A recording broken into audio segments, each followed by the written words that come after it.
Dobrodošao šahiste, dobrodošao u novi video Čez Kneže. Danas nas očekuje veoma zanimljiva i poučna partija između Ivana Š i Luke P. Ivan Š je bijeli kao što vidimo, a Luka P je crni. Partija je započela sa E4, znači E4 je jedna od najučestalijih otvaranja. C6 ovo se zove Karo Kan i cilj je gurnuti D5 i tako zauzeti centar. Konj F3, malo čudan potez, ali svašta se može igrat. D5, znači vidimo crni ide u centar polako. ED5, CD5 i konj C3. Znači svi uvijek vole igrati prvo D4, onda D4, znači C3, onda lovac D3, lovac F4, rohada i nastaviti se razvijat. Ali u ovoj partiji je odigrano konj C3 i ako crni odigra D4, to je već pogreška jer postoji potez lovac B5, šah, ako se lovac pokrije. Ako se prvo zapravo konj pokrije,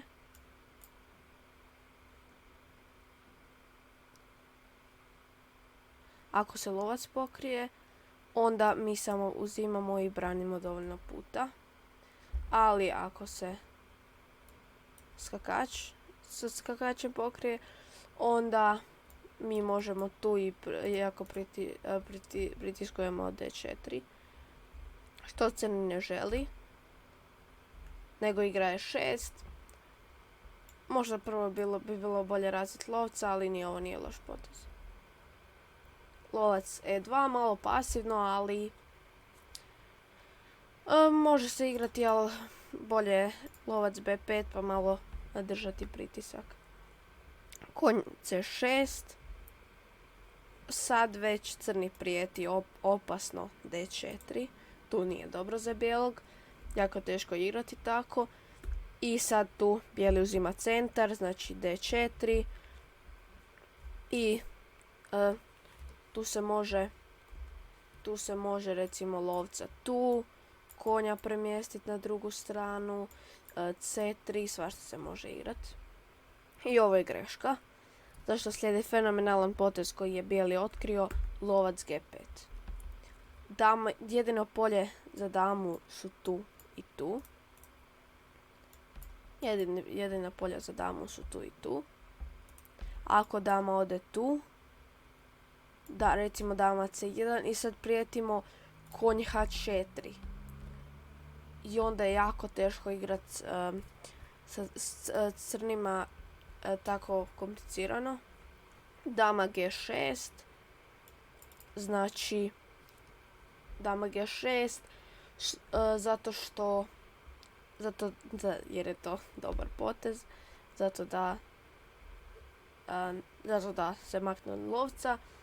I tu lovac B5. Znači ako mi sad imamo napad na jednoj strani, mi želimo do kraja ga iskoristiti. Znači dama C1 ili dama D2, ove su poziciji jako dobri potezi jer prijetimo konj H4. Ali tu je najbolji potez konj B5, zato da lovca maknemo na B8 i da je slabiji. I onda možemo dama C1 ili čak dama D2 i krenuti u napad. Lovac B5, vidimo greška, tu smo dva puta pomaknuli lovca u prvih 10 poteza. Što smo izgubili jedan potez, a u otvaranju je to jako važno, jedan potez. Da imamo jedan potez više, to smo mogli uzeti damu. I sad više nema ideje sa dama D2. I onda konj H4. Nema više te ideje. Mijenjanje. Ovo mi se isto ne sviđa. Znači mogli smo lovca premjestiti tu, malo ojačati strukturu, A ovaj potez ništa ne radi jer ako odigramo konj c5, lovac c5, pješak dc5 i nije dobro. Napad na lovca, vidimo sami. Konj b6. Ovo je komplicirano, ali ako crni pojede, mi uzmemo topa. Znači recimo top b8, što se i dogodilo. Sad je bijeli primoran uzeti c8. Top c8. I gruba greška. Znači, nemojmo zaboraviti, ovo je blic, bilo je 7+0. Ali opet, ovo se ne smije događati. Jer tu je sad upravo crni ima figuru više. Koliko god bio nerazvijen, bijeli ga nikako ne može napasti. Jedino može pokušati na E liniji, ali to je teško izvedivo. Konj će se sad razviti sljedećih par poteza i crni ima napad na našeg kralja.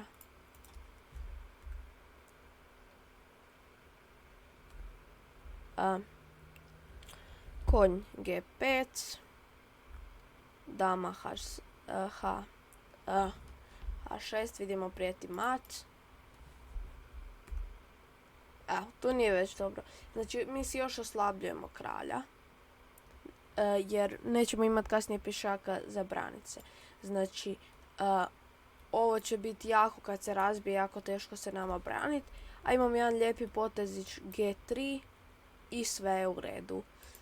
Branimo tu, jedino što se nam slaba bijela polja, ali to je puno bolje nego F4.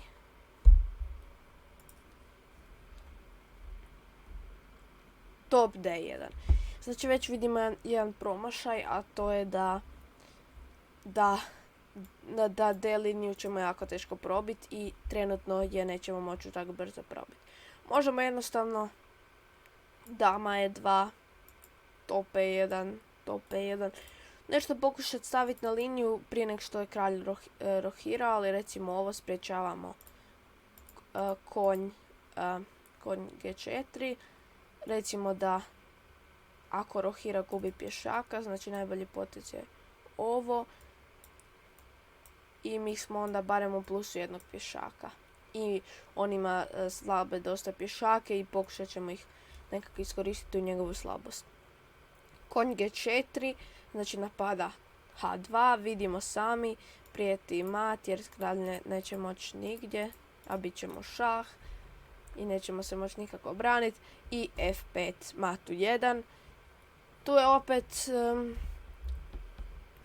opet samo se treba odigrati recimo G3, to je G3 je najbolji potez, učvršćujemo pješake.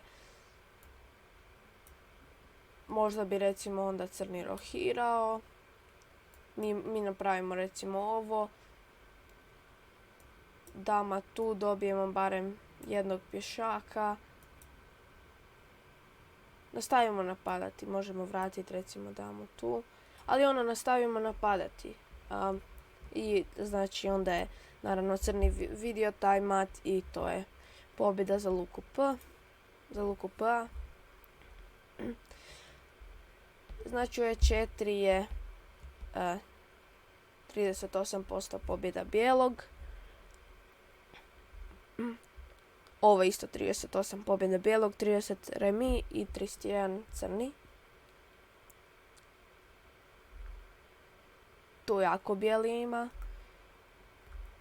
Vidimo tu je 40% skoro za pobjedu bijelog, 20 za remi i 40 za pobjedu crnog. Znači tu je jako malo šanse za remi. I kad se dogodi ovaj potez, jednostavno vidimo da su odigrane samo 4 partije, ok, ali nijednu bijeli nije dobio, nego ih je 3 crni dobio. I to je razlog. Jer tu je jednostavno crni bolji, nekak ima jači centar, bolje će razviti figure, ima uvijek prijetnju D4. I ovo nam je partija pokazala da uvijek trebamo biti spremni na protivnički napad, jer ne znamo kada će protivnik kada i gdje napasti. Znači kada je on krenuo tu napadat, Ivan Š nije bio spreman.